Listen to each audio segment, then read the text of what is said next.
Welcome back to What's the Obsession. So this is one of the two phone interviews that Nichol Kessinger did with Kevin Kobach. Each of these phone interviews is redacted about halfway through the interview. So the audio mysteriously cuts off and you're like, oh, that must be the end of the interview, or almost, oh, no. What's the Obsession has obtained the transcripts for the remainder of each of the two phone interviews between Nichol Kessinger and Kevin Kobach. Now, I know a lot of you were asking me, where did this interview go? Where did this video go? Well, YouTube took it down. So I took a few very small groups of words out of this interview that may be identifying to Nichol Kessinger, even though she doesn't have the same phone number or address or even name anymore. But somebody gave me a privacy strike for having this interview up. So that's not going to happen again because I've edited everything carefully. So here you go. The August 17th interview between Nichol Kessinger and CBI's Kevin Kobach.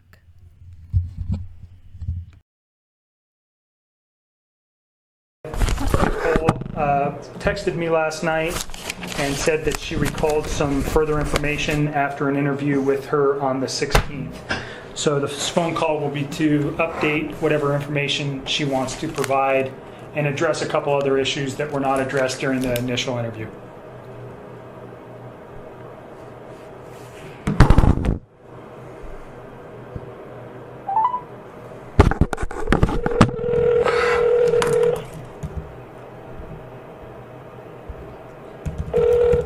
Hello.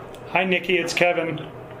Hi. How are you? Sorry Hello. sorry for the delay. I got stuck in a meeting, obviously couldn't walk out. So I apologize for taking so long to get back to you. It's okay. You at least got a couple hours of sleep last night? Yes. You sound a little bit better than yesterday. I feel a little bit better. Not much, but I feel like sitting down and just talking about all of that with everybody is like, it's helping. Good. Well, I think just keep that up. And again, if you need any, if I can put you in touch with somebody from a victim advocate to whatever I can help you with, just call and ask. Okay. Okay. I'm going to need you to do that once we're done talking. Okay, sure. I can get somebody in touch with you today. And you don't need to tell me about anything. We talked about that yesterday, but it might be something good for you to do, and I can make that happen today. Thank you. You're welcome. So what you texted me about 2 a.m. and said that you remembered some other information. What did you remember?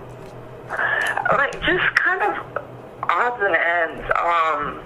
And I'm sure there will be more as this goes on. I interacted with him so much that sometimes, like, I just have to stop and think about how much information that I have gotten from him over the last few months and the last week or so. And, like I said, I never know what's true and what's not anymore. Sure. So I figured I'll just give you guys everything I have. And hopefully I don't have to keep calling you back with more, but no promises. No, that's okay. Please do. Like I told you yesterday, anything that comes to mind that you think is important, I'd like to know. Because you know him better than anybody probably over the last 6 to 8 weeks. So that's anything that he said to you or anything that stands out to you as you're reflecting on all this kind of mess here is important for me to know. Understood. Couple things. So one, I went back and I tried to find whatever text you were talking about between my friend Charlotte and me with the eHarmony thing, and I don't know what you're talking about. Okay. I mean, her and I text so much though. So if you find it and you show it to me, let me know. But it's just I was on that site, but it was never worth a damn for me. So it wasn't really something that I ever discussed with her. However, when I was going back through there, I did realize that I had offhandedly mentioned to her a little bit about Chris. I didn't tell her that I was how deep the rabbit hole went on that, I guess you could say, but it was kind of vague, and she was asking a lot of questions at that point, but it was just oh, you know what, I did say something to her. You guys, I think I just looked at the messages, and there was some like little bit of conversation regarding, yeah, he's got kids. There was some conversations about some sexual related stuff, and that was about it. Does that sound right?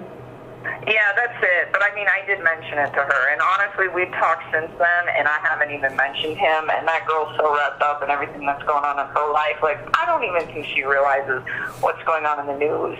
Okay. I don't even think she's going to connect the dots. Like, I would be surprised. Like, I honestly am convinced that if I don't say a word about it, I bet you she won't even bring him up. Okay. And even if she did, if I was just like, yeah, he's not around anymore in my life, like, I don't even think... I'm not concerned about her. Okay. And the only concern I had there is there seemed like there was some conversation about a boyfriend, and it doesn't seem like, so you were actually talking to her about Chris, not a boyfriend. Yeah, I went back through those texts. I'm like, what is he talking about? I don't see anything about eHarmony. I mean, and if it's in there, maybe it is, and I just missed it. But Okay. It's like, no, I don't know. I don't know. It's not all that important. It's not all that important. So we can move past that. What else? On Monday night, so a couple things. I told you he had like texted me, and then at the end of the night, he had called, or I had called. I think he called me, but either way, we were on the phone with each other. And like at some point when we were on the phone, he was like, do you want to FaceTime? And I remember I was laying in bed, and I was just like, you know what? Okay, let me turn on the light. And I remember I turned on the light, and we FaceTimed. And when we FaceTimed, he didn't really say much. Like, it was almost kind of awkward. I don't even know why I didn't think of this earlier, but it was very short too. It was super brief. And like what's short? What? What is short? Like a couple of minutes or 30 minutes? Oh, no, I bet it was only probably like less than 5 minutes. I think it was only like a couple of minutes. Okay. And I think we were like talking a little bit, but he was laying down on a mattress that didn't have any sheets on it. And I was like, okay. So I was thinking like, well, maybe he's in bed. I don't know what's up. But I remember asking him like, where's your sheets, you know? And he's like, oh, I washed them. And then this is the part I don't remember if this sentence right here came in this FaceTime conversation or if it came in a phone conversation prior to the FaceTime conversation. But regardless, this next sentence came on Monday night, and I'm so sorry that I cannot always remember chronological every little detail. That's okay. It's understandable. There's so much. But I remember he was saying that he was cleaning the house to try to keep busy, to take his mind off of things. And this was on the phone. And and it was kind of late when he was doing it. And I didn't honestly think that much about it originally, because that man is always cleaning. He's a very, very organized, meticulous, clean individual. He's the type of guy that will vacuum his whole house one week, and if there's rooms that don't get used, he'd vacuum again the next week, just because it's part of his routine. Okay. So the fact that he's cleaning to kill time and he take his mind off things did not seem like a super red flag to me. Because I was like, okay, well, that's what he does. He just on his days off, he organizes his basement, or he cleans his garage. It's what he does. Okay. And so anyways, so that didn't seem at all the norm for me. But something that just kind of dawned on me last night as he made the comment directly after that. He said, I had to wash the kids' sheets. He was like, they smelled.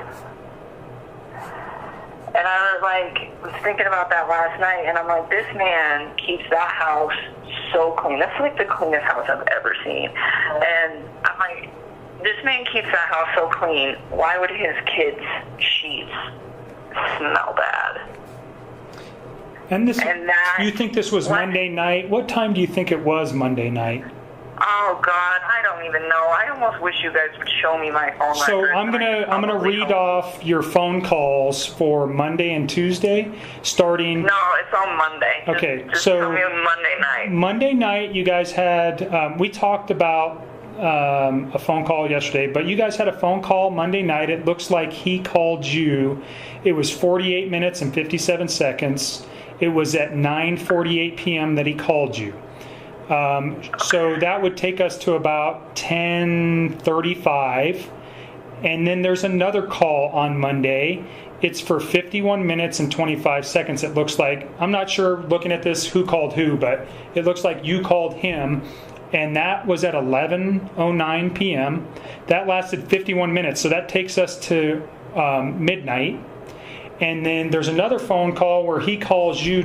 So we're now into midnight, Tuesday morning. It's a 30-minute phone call that lasts until 12:38 a.m. And then after 12:38 a.m., there's a 2-minute and 44-second phone call that lasts that starts at 1:12 a.m. It's 2 minutes and 44 seconds. So I would almost, this is just me, but I would go get my text messages with him from that night, and I would sync them up to that time frame, because there was texting in between that. So I think what happened is he called me on that first call, and then there's that gap between the first call and the second call. In that gap, that was when we FaceTimed for a few minutes, and that was when I got up out of bed because I was just having trouble sleeping, and I went and did laundry. That's what I did. I went I just put some clothes in the dryer, and then I think I called him back, and then we continued to talk. So that little gap right there between those two big phone calls at the very beginning of the night, yes. I mean, not the very beginning of the night, but the big ones at the first two. So in between that gap, there's a quick FaceTime. So do you think that 2 minute and 44 second is the FaceTime? The one at the very end? Yeah. Well, so I don't even think the FaceTime's on there. Okay, because the FaceTime occurred in between those two big phone calls. Okay. Okay. Because it was one big phone call, and then there's a FaceTime, and in the FaceTime short, it's only a few minutes, and then there's probably just a few more minutes. That's probably. There's a few more calls on Tuesday. So 1:12 is the 2 minute and 44 second call. That lasts till approximately 1:14, and then there's a long gap until 1:50. So another 45 or 35 minutes, and then there's a 7-minute phone call. That phone call lasts till 1:58 a.m. And then there's a 10-second phone call at 2:07 a.m. followed by. I think he calls you and maybe leaves a voicemail or something, or you don't pick up. So there's a 10-second call, and then directly after that, there's a 10-minute and 24-second phone call. Okay, so I'm talking about the two at the very beginning of the two long really ones. Long ones. And is that when he's talking about the kids' yes, sheets? with the sheet. Okay, so yes. I will help you line this up. I almost want to just come in there and drop and drag all of my texts to where they were going. And you know what? We may meet and do that here coming early next week. Yeah, well, all those phone calls at the very end of the night, that was me freaking out. If you look at my text, a lot of that was I can't sleep, I'm really scared, where's your family? That was me freaking out, and him calling to try to reassure me, or me calling him please talk to me, I'm super scared, where's your family? Those little ones at the very end of the night are me not being able to sleep and trying to get him to talk to me about and just I guess making sure everything was okay. So those real late ones, and that's why they're all kind of sporadic, because I'd be up for an hour, and then I'd fall asleep for 15 minutes, and then I would wake up and start stressing again and try to call them back. So that's why there are all these little sporadic ones throughout the end of the night. But those two big ones. So yesterday we talked about Tuesday was mainly text messages regarding your confrontation about his wife being pregnant. Yeah. Is that accurate? It is, and I mean, I guess those phone calls were on Tuesday morning, but for me, it was still Monday night. So when I was talking to you guys last night, that's how I referred to it, because I hadn't gone to bed yet. Okay. You know what I'm saying? Yep. No, that makes sense to me. Okay. So I guess those technically were on Tuesday, but according to my daily sleep schedule, that was still my Monday night. Right. So the last phone call with him on Monday, well, it basically starts into Tuesday. It takes you all the way to Tuesday.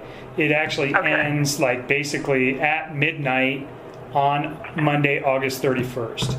So his wife gets home sometime at about 2 o'clock on that morning. So no, she got home on Sunday. Pardon me, Sunday. She got home on Sunday. So did you ever talk to him late on Sunday night? No, we were on the phone, but I mean, I had to let him go and get up and go to work. That was the 9 to 11 call it was like a 2-hour phone call we talked about yesterday on Sunday night from 9 p.m. to 11. And that would have been the last time that I talked to him until the work day on Monday. And that's when he texted you at 3:45. No, we talked during work. Remember I told you he randomly texted me throughout the day at work, but it was just bullshit conversation. Oh, okay. It wasn't anything of no substance. Okay. So the most important thing that you've said here is this Monday night phone call, he doesn't have any sheets on the bed, and he said his children's sheets were smelly. They smelled. Okay. Yeah, so let's get back to that, because I feel like you and me are kind of getting off track. Yep. So go to that first long phone call on Monday night was, I think, when he told me that. I don't think he told me that in the FaceTime text. I mean, in the FaceTime conversation. I think he told me that in the first conversation, where he was like, their sheets smell. And I remember thinking to myself, why? You keep such a clean house. Why would your kids' sheets stink? And it just didn't really click. Did you confront him? Why they? What's up? Did you confront him why the sheets smelled, or did you inquire why? No. I didn't even ask. Do you know his? I mean, his children were quite young, and I think one of them was still in diapers. Would have that been a potential reason? That one of them had an accident, or did it seem like that's not what he was talking about? I don't know. I mean, he didn't elaborate. Okay. He was just like I said, he always cleans the house, but even if his kids were to be in diapers and have accidents, I just feel like the man keeps his house so clean, and she does too. They both must have to coexist in a house that clean. But I just don't see anything in that house smelling. Okay. All right. So that was why I brought that up, because I was like, whoa. Okay. Very important. Thanks for remembering that. Yeah, I'm trying. I'm really trying to help you guys. I need you guys to help me too. Yes, ma'am. We'll do this as a team, but just don't. So fucking let me down, please. the reason why we can't, I did think about this yesterday, that I would like to sit down with you once we have your text messages and the phone calls, and we can put them in some type of easily looking, that we can sit down and look at them and compare them, and we can kind of get the context of how everything was going that night. I would like to do that with you. Unfortunately, so the download that we got yesterday is going to take multiple days to be analyzed. I probably won't have it back till next week. And then because you guys did have so many text messages, one of my analysts is working on getting those in order, so we can put something together where we can actually sit down and discuss it. But I do think that's something that I want to do in the near future, sometime probably next week. I mean, I can do that. I don't mind giving you guys my time. I just need you guys to help me with my employer and try to just help me brace for this media thing and just try. So I think your personal mental health is the number one issue. So let me help you with that and get a victim advocate to call you. And you can address questions of employment with them. I think they're better suited to answer those questions than I am. So I would ask you to direct questions to them. If they can't answer them, I'll try to help you as best as I can. I think you have a personal decision to make on what you want to do with your employer. I think you're kind of backed into a corner. and you are going to, it's a tough decision. Do you want to inform them of what was going on? But I will tell you that I think that when they started looking at information for us, and I clarified this morning because I didn't do some of the work on this, but there was either text messages or emails between you and Chris that were on that were on company related phones or on company related computers that they were privileged to look at, so they already know about you. Okay, so yeah, I don't know if I'm going to keep my job. I hope they don't fire me for that. I mean, technically, I'm not an APC employee, and he is, and it was his phone and not mine. So, well, like, I don't think that's fire. Like, I don't know labor law. I'll just put it that way. I think that, you know, whatever. I mean, people have relationships at work, and you guys were smart enough to stop the stuff. However, you guys did it. Is it an unusual circumstance that two people who got together at their place of employment, this terrible tragedy happened? Yes. Do I think that they are going to do anything to you? I don't think so. I mean, if you read the paper today, you saw they already fired Chris. I mean, as they should, but right. I'm hoping they're not going to fire me. Well, and I think you need to head that up. I think if it was me, and this is just this is not a professional opinion, it's a personal opinion, because I'm trying to help you as much as I can. I would reach out to your employer and just say, I want to come in and talk to you, but maybe talk to your EAP people first, and let me get you in touch with a victim advocate, because again, I think your mental health is more important right now than even your employment. I want you to make sure that you're comfortable and safe in everything that's happening, and then make some professional decisions and in regards to your employment. Okay. So let me do that. And we can. Go ahead. No, I have a couple more questions that don't relate to anything that we just talked about. Is there anything else that you remembered last night that you want to address? Yeah, a few. So I'm not done yet. Okay. And then we can talk about that whole thing too, because I was actually going to see if I could email them today. I was going to email my upper boss, and I was actually going to call her and just ask her if she can have, she's Anadarko rep, see if she can have a schedule sit down with my employer Tasman and schedule sit down with EAP, and I want to get in a room with them all at the same time and just give them kind of a brief synopsis of what's going on and just ask them for help and see what they have to say. Yeah. But I was going to that's a good plan. Say to them and just ask your opinion on it, because I don't want to give them too much. You do not need to tell them anything about the investigation or anything about what we discussed. From my standpoint, the investigative pieces that we've talked about, and specifically things that relate directly to why something may have happened or time frames or things like that, they don't need to know that. I think. Oh, I wasn't going to tell them that. I was just going to let them know that I was. You were in a relationship with this case, and that that I'm like a witness to this case, and that right now it's pretty quiet. But in a few weeks, given how everything goes, it might become kind of a media frenzy. And I was just going to tell them, I mean, I didn't commit any crimes, and I'm not in trouble, but right. I'm working with the prosecutor to try to help to bring some closure to this horrible thing, and then just tell them, I don't think the media is going to portray a very nice picture of me, and it's just an unfortunate circumstance. And I think that your projection of whatever is going to happen with the media can be reserved until that time. I know that's like your biggest fear in this, but right now I would not even I wouldn't address anything that hasn't happened. I think I would simply tell them, look, I am involved in this case, I'm a witness, and I, whether or not, I think they already know it, and I'm sure Anadarko is going to talk with whoever your employer is to make them aware of that, and then, hey, I had a relationship with this guy, and that's all they need to know. They don't need to know anything else. And then, I mean, you have to protect your employment and your personal well-being. So think of the best way to do that, and just minimal information. You don't have to tell them very much, but I do think you're on the right track of getting ahead of it. But again, I'm not an attorney. especially a labor attorney. So you have to make decisions for yourself on that. But some of the people here in the victim advocate realm may be able to give you some better advice than I.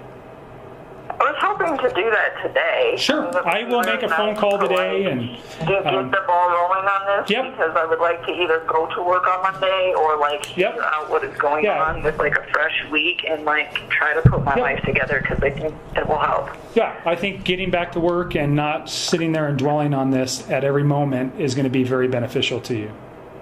So I will reach out to those people who handled that today. If I had a name, I'd give it to you. I don't. But I'll see who's available. Okay? So what other... I want to reach out to them today. Okay. As soon as we're done here, I'll make that my next priority. Thank you. What other things is there that you thought of last night? So... I don't know when this phone conversation happened. I think that this was Monday at some point as well. I think it might have even been the same phone conversation as him washing the sheets and everything. I think it might have been the same conversation.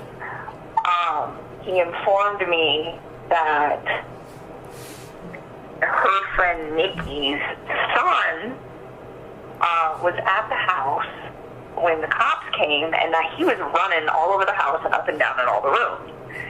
And at this point, I was like, well, is anything missing? Because I was thinking on Monday that this girl had just left for the night. So I was like, well, maybe if she's staying with Nikki or somebody, maybe she forgot some stuff. So maybe they're sending, they're sending him in, hey, go get a toothbrush or go get this or go get that. I didn't know. And so he's like, yeah, this little kid was running all over my house and in all the different rooms in the house. And I was like, well, is anything missing? And he was like, well, I think there's some blankets missing from my kids' rooms, but I don't think he took them. I think she did. Okay. So he said little kid. Do you know how old this man was or boy was?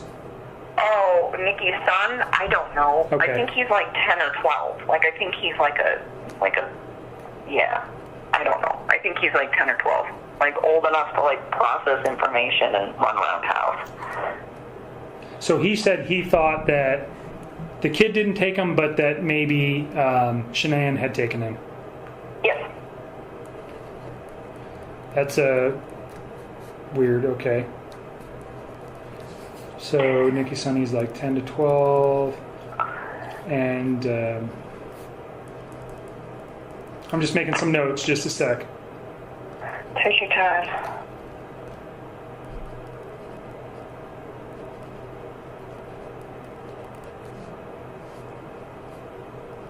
Okay. What else? Oh, let me see.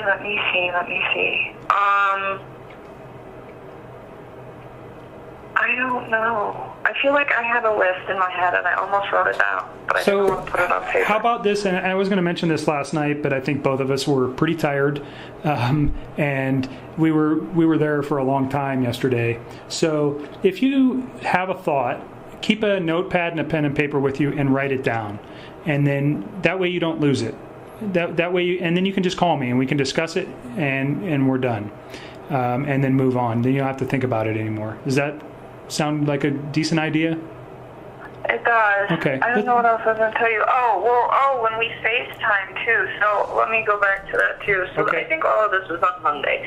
So I think both the comments about the blankets and the sheets were on that first phone call on Monday. And then directly after that phone call, there was a brief FaceTime. And when I FaceTimed him, he was laying on a bed that didn't have any sheets on it. Okay. And I remember, and he was in just like a little wife beater top, and he didn't really say much. It was he wanted me to talk to him. He's I just wanted to see your face. and he like wanted me to talk to him, but he was like kind of quiet. And actually, that was why I got off the phone with him and went and did laundry, and then said I would call him back on the phone, because when we were FaceTiming, it was like kind of weird. I was like, I don't really know where this is going. Like, you're not really having a conversation with me. So like, he was just removed. He wasn't very engaged in the conversation. He was just like really fixated on like me. Like, I bet you if I wouldn't have talked, he would have been okay with it. Just staring at you? Yeah. I mean, it was just like, it was really brief too. Like, it was super short, and I was just like, this is not going anywhere. And I remember telling him, like, I will call you back, but let me go do some laundry. So I like got out of bed and went and threw some clothes in the dryer that I had forgot to put in the dryer prior to laying down. And then, I don't know, I think I might have did like one or two other little quick things, and then I got back in bed and then called him back on the phone, and that's when that second long phone call started. Okay. All right, great. Anything else? Off the top of my head, I don't really think. So Kessinger asked about the other investigator's name, Kobach. His name was Tim. Kessinger. Tim, that's right. I knew it started with a T, and I couldn't remember it. He was asking me like, oh, did you guys ever talk about, it's noted unintelligible, stuff like that? And here's the deal. Like, when it comes to Chris or any other man I've had in my life, like, I always discuss important things like where do you want to be in 5 years? You know, is this a type of man that wants to have kids? In his case, more kids. Like, are you, like, what type of house do you want to live in? Like, where are you at financially? Like, we started going over this last night, and, you know, one thing I want to express is when I had these conversations with him, it was not me saying, I need a house, and I want to get married, and now I want to have babies now. It was never like that. Let's just leave your old life behind and start any of this. It was literally just like inquisitions of, where do you see yourself? Like, where do you and me ended up in like a long-term relationship?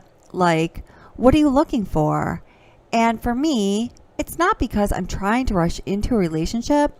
It's because I want to know what I'm getting into. I've seen people that are together for 3 or 4 years and never have the conversation of whether or not they want to have kids. Kobach says, okay. Kessinger says, or things like that. Do you know what I'm saying? Kobach says, yeah, no. Kessinger says, and it's just, I noted unintelligible to me. So that's why I ask those questions. Kobach, and no, it makes sense. Kessinger, but it was like never. It makes sense to me. I understand. I kind of get a picture of who you are. You're very organized. You're very thoughtful. You, like I said, you seem very intelligent, and you make some decisions based on fact. And so you're inquiring if these people have their life together. So I understand why you're asking those questions. It makes sense for me. Makes sense to me from a standpoint of what I can, who you are, and how you do things. So it makes sense to me. Yep. Kessinger. Okay, I hope he didn't like misinterpret any of that, but you know, I always really tried to tell this man like, hey, we need to take this slow. So I don't know. He never seemed like he really wanted to take it that slow. I think he was like in 5th gear like the entire time, you know, and it was me that was trying to tell him like, hey, you don't need to be like that. And shame on me. I think if I'm in a relationship with somebody who's like trying to move a lot faster than me, then maybe it's up to me to hit the brakes. Because like, honestly, he was so kind to me that I just had a really hard time being like, why am I going to push him away? Kobach says, sure. Kessinger says, And so I didn't. And it is what it is. Kobach says, well, I can see your, Kessinger says,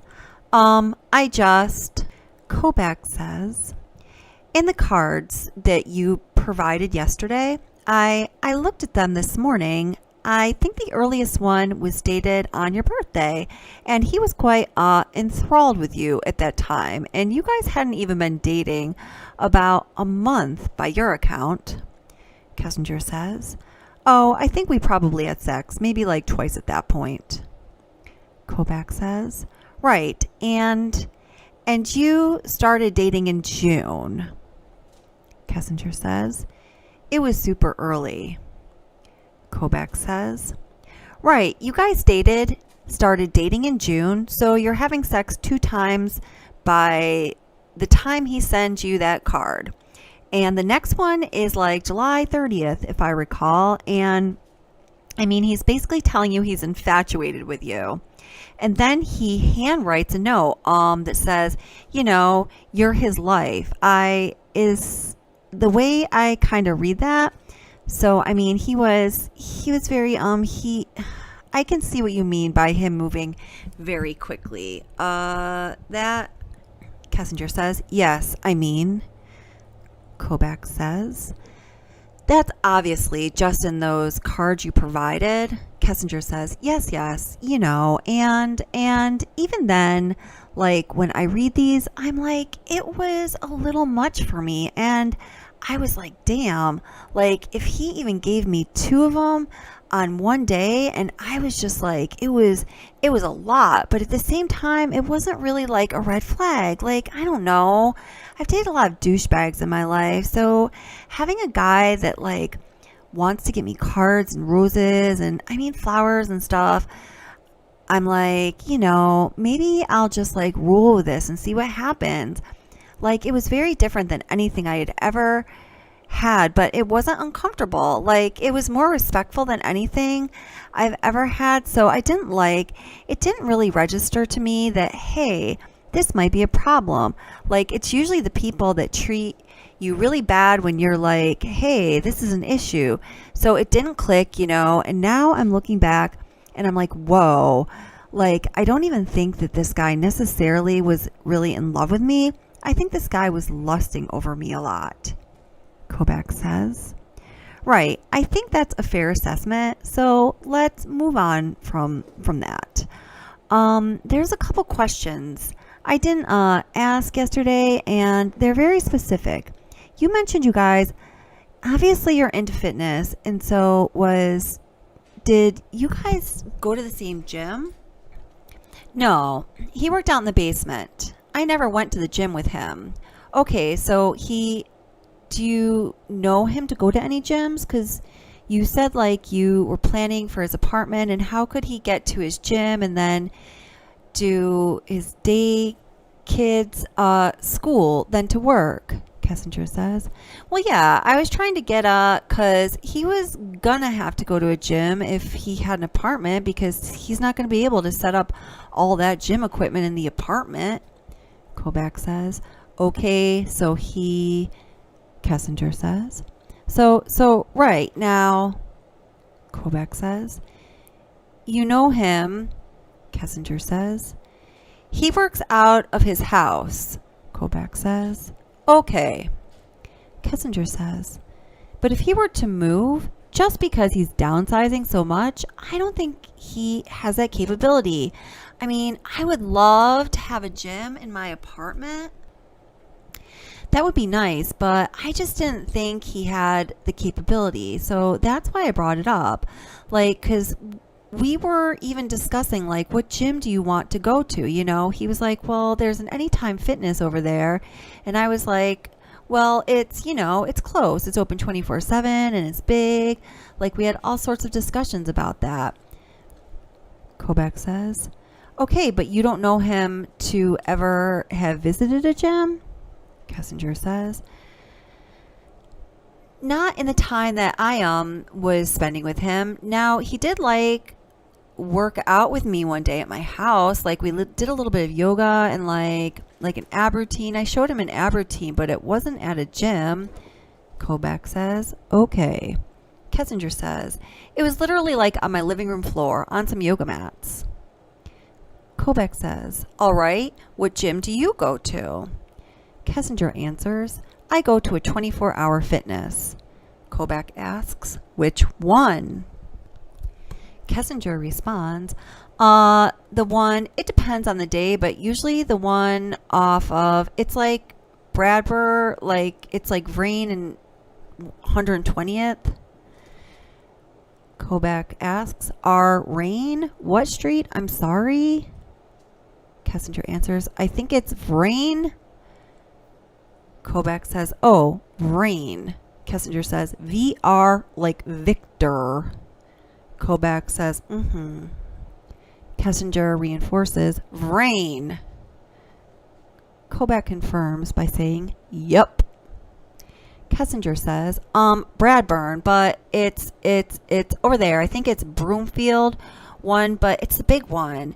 It's just west of the highway. Kobach now says, okay, and so we asked last night, we were talking a little bit about, Chris, dramatic weight loss during the first period of him working out and becoming a better eater, and I asked if he was taking any narcotics such, and you said no. The one question I didn't ask, do you know if he ever took anything other legal substances other than, most people when I say narcotics, I need to be more specific, would think meth or something to that effect, but steroids, any of those things. Do you know him to use any of those? Kessinger answers, not that I'm aware of at all. Kobach says, okay, so that leads me into Shanann was a promoter for, lack of a better term, this product called Thrive. Kessinger, yeah, I know a lot about that. Kobach says, okay. Kessinger says, he was always doing that. It's considered I considered it a supplement, not a drug, but maybe. Kobach, so can you just, Kessinger, he always had that stuff. Kobach, so it's a patch, right? I don't know a lot about it, but Chris was always, Kessinger says, I don't either. Kobach, using Thrive? Kessinger, always. He always had at least two of those things stuck to him somewhere. He tried to get me to use them, but I was like, no. Like, I eat clean, I go to the gym, I stay fit. I'm not going to stick some little thing on me. Kobach, so you think it's just some kind of supplement? Kessinger, I think it's bullshit, honestly, but it's just me. I just don't know. I mean, I eat natural foods and I go to the gym like 4 or 5 days a week. I don't even work out that hard, to be honest with you. I just still eat cheap meals. I enjoy my weekends. I'm not like a super gym addict. I've always stayed in shape. So when he came to me and he was like, Thrive helped me lose weight. And I never dodged that. I was just like, if that's what helped you, that's great. But he said he plateaued on it. And I was like, well, that's because you're not eating healthy, because you don't need to on that stuff. But only you can lose so much weight on diet supplements and diet plans before you get stagnant. And then he was like, well, I want to eat healthier. And so that was when I was like, well, I'll help you to get stuff, just to show you how to eat healthier and how to do that. And he was I was trying to get him to do it on his own, but I was just kind of giving him some basic steps just from what I know and from my experience. I don't know, just being in health and fitness lifestyle for the last 4 or 5 years. Kobach, okay, so Thrive for him was something that he'd use on a daily basis, at least 2 patches on at all times, you said, but you don't think, for you, it's just a supplement. And from what I did, my brief research over the last couple of days, it's kind of a product that might give you energy and help you lose weight. And there's kind of a life coaching part of this thing in there. Is that a fair assessment of what you know Thrive to be? Kessinger answers, yeah, I guess. Like, I'd have him try to explain to me a couple times, and he really couldn't explain it to me. Like, I don't even think he knows in full depth exactly what this stuff is. Kessinger says, Kobach says, okay, fair enough. Says, because I was just like, because he's like, do you want some of this? I'm like, no, I'm like, if you could tell me what was in it, then maybe I'll try it. But I mean, I think I even still have 2 of those patches in my purse that he gave me. Let's see, because I never used them. I was like, what am I going to do with this? Let me see. I might have them. I don't know. Maybe I don't. Yeah, I do. Kobach? Okay, so you have some patches he gave you? Kessinger? Yeah, I never used them. Like, those have been sitting there since probably close to the time we started hanging out. Kobach? Okay. Kessinger? Because I forgot I had those till just now. Kobach? All right, then those are the only questions I had. So if you'll do me a favor and as just new thoughts come up, just write them down so you don't lose them. And then give me a few hours and let me try to get some arrangements made with a victim's advocate to reach out to you regarding some of your struggles here. And I'll get back to you the person's name so you know who they are. Okay. I thought there's something else. See, now, I remember these things that I was going to tell you today. Kessinger. Okay, I thought there's something else. See, now I'm remembering these things that I was going to tell you today. Kobach. Okay. Kessinger. So, you and Mark both asked me this question. So, Saturday, when he and I went out to dinner, you guys both asked me, you said, so he came to pick you up. So I'm like, is this a trick question? No, he didn't come pick me up. So I'm like, I told you guys we drove my truck and he never picked me up. But I'm assuming it's something of significance that you guys both asked. What it is, it's not my business, but I don't know if it really matters at all, but he drove my truck. I didn't. Like, we drove my vehicle. He was just the one operating it. I don't know if that really matters at all. Like, Kobach says, no. Kessinger? Like, I don't know if that's even relevant, but I don't think so. Kobach? I'll just that's just a so we're trying to verify what vehicle he was driving, because we didn't know if he had more than one vehicle. That's all I was looking for. Kessinger. Oh, no. Kobach. Okay. Kessinger. Okay. And then on that note, Kobach. And again, you said yesterday that the only car he had is the Lexus. Kessinger. Yes. And then you guys asked too. You said, did he mention a Rockies game? And you asked me that last night about Saturday when him and I went out. You're like, did he mention a Rockies game? And the first thing my brain thought of was, well, no, we went to watch the Broncos game at the restaurant and didn't even watch it. And then I got to thinking, and I was like, did he mention a Rockies game? He told me the babysitter was watching the kids on Saturday night because he was going to a Rockies game. Kobach. Okay, do you know why he lied to her? Kessinger. Probably because nobody knows about us. Kobach. Okay, all right, that makes sense, because we had heard you that he had gone to a Rockies game, so that's why when we found out about you, what we were suspicious about him having a girlfriend. So those were the lines of questions, and don't read too much into the questions, because the questions I have for you might not mean anything, or they might mean a lot. So they're more sometimes just to tie pieces together and tie time frames together to answer other questions that we don't have answers to. So don't dwell into things too much, like, if he drove your truck or not. If we ask you something, just be truthful and give the response, and then don't dwell on what we're asking for, because it's just going to drive you mad. Kessinger. Yeah, I know. I promised myself. I read the news this morning. I found out I found out where they found those little girls. It's so disgusting. That's so scary. And then I promised myself after that, I was like, I'm not going to read the news for the rest of the day. And I've been in a much better mood. So Kobach says, there you go. Kessinger.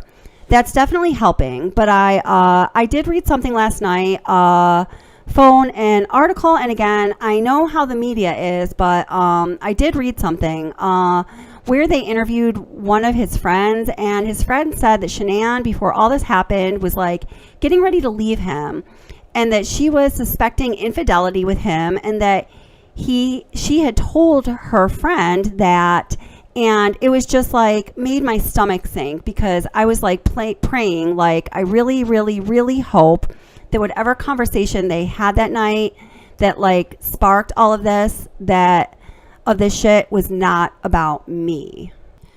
Kobach says, right, okay, again, I don't think we ever, I told you, I don't think that there's an answer for any of those questions right now.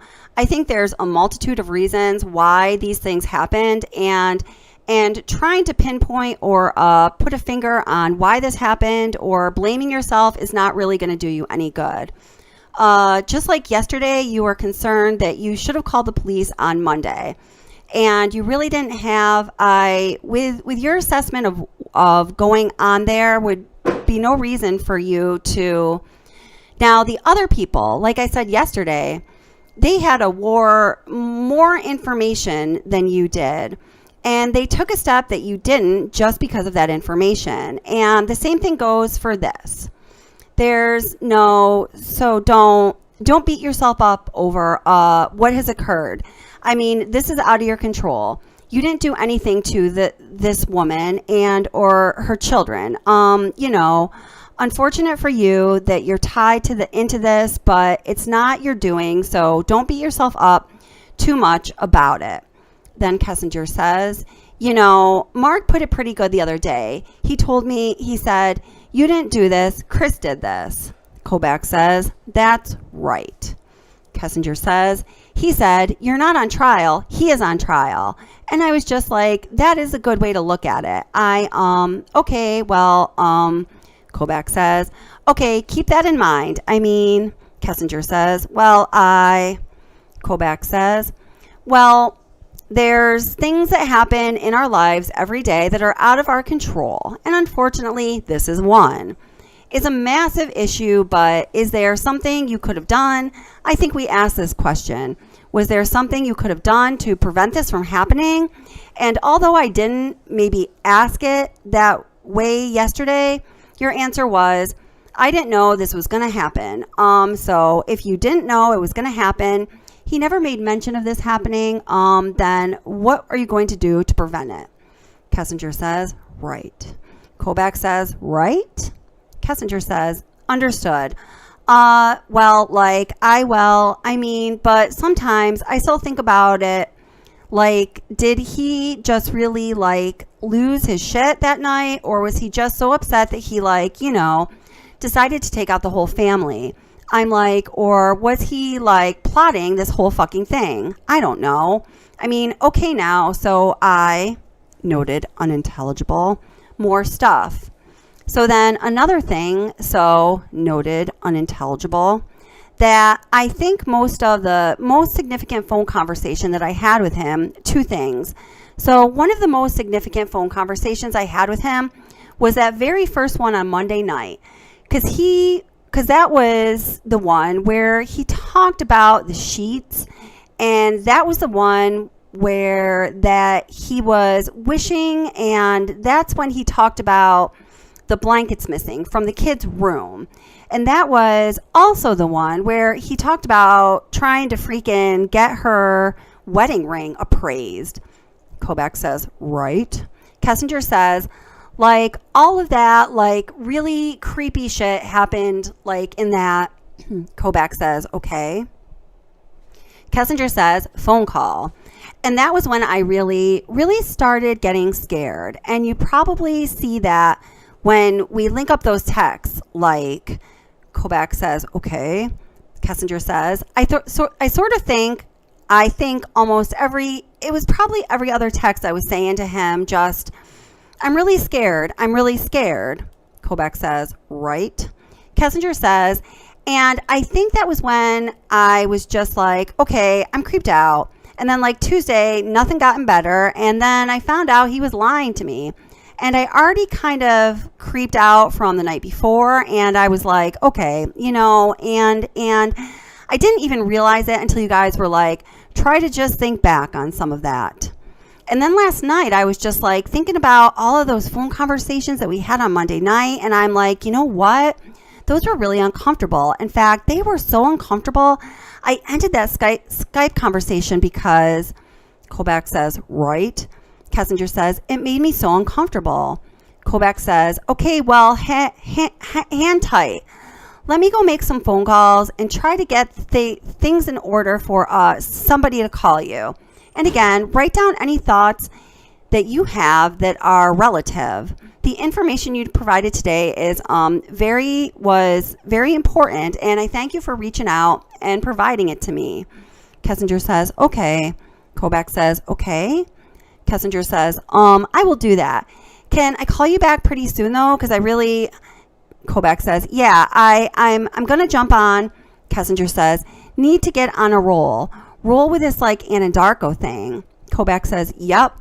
I'm going to walk out of the office and I'm in right now and go talk to the people who handle that and see if we can get somebody in touch with you sooner rather than later. Kessinger says, thank you. Kobach says, all right. Kessinger says, should I wait? Should I wait to talk to my boss before I talk to them? Or noted as unintelligible. Kobach says, you might want to talk to them first. You know, it's a decision that you need to make, but I think they're going to be more interested in your personal health, and that certainly revolves into your personal and professional life. So you might just give them a minute to talk to you, and then that might help you make a decision on what you want to do. Kessinger says, I think that sounds great. I appreciate you taking the time to do this. I know I have 5 things I wanted to say to you, and I can only remember like 4 of them, so I might text or call you. Kobach says, perfect. Kessinger says, or something later and let you know. Kobach says, would. Kessinger says, if I think of something. Kobach says, yep. Kessinger says, but I think I got the big ones out of the way on that. Kobach says, okay, it's best to text me because I didn't mention this is the beginning, but you probably know anytime we talk, I record it, especially regarding the information that we are just discussed. So if you text me, and then I can move into a quiet area so I can run a recorder. That way, both what you say to me is, you know, I don't misrepresent what you say. It's coming out of your mouth, and that's why it's recorded. Okay. Kessinger said, is this going to be one of those things where if it goes to trial, they'll ask, like, hold me accountable for every single little itty bitty word? Because sometimes, Kobach says, I told you last night, just remember. Kessinger says, I don't remember the exact words. Kobach says, you'll be, if it does go to trial, there'd be some prep, but again, you just tell the truth as you remember it, and that's all you have to do. And nobody expects in 3 months, 6 months, 9 months, 5 years, whatever it might be, to remember exactly what somebody told me in that span of time ago. So don't worry about that right now. We'll cross that bridge when we get there, if it ever gets there. Okay? Kessinger says, sounds good. Kobach says, all right, take care, and I'll either I will call you and give you the name of the person who's going to reach out to you. Kessinger says, can you do that? Because I have at this point forward, Mark was just like, if you don't know if media is going to call or anybody, Kobach says, yup. Kessinger says, I'd make people leave a voicemail, and Kobach says, sure. Kessinger says, just don't answer them. Noted as unintelligible. Kobach says, I will call you and tell you their names. their phone number and they're calling from, so you'll be confident in who they are. Kessinger says, thank you. Kobach says, all right, Nikki, thanks. Nichol says, have a good one. Kobach says, you too, bye-bye. Kessinger says, bye. Kobach says, this is 11:41. I'm going to stop the recording. Note, the transcript has been reviewed with the audio recording submitted, and it is an accurate transcription. Signed, Agent Kevin Kobach, 090718, with a signature.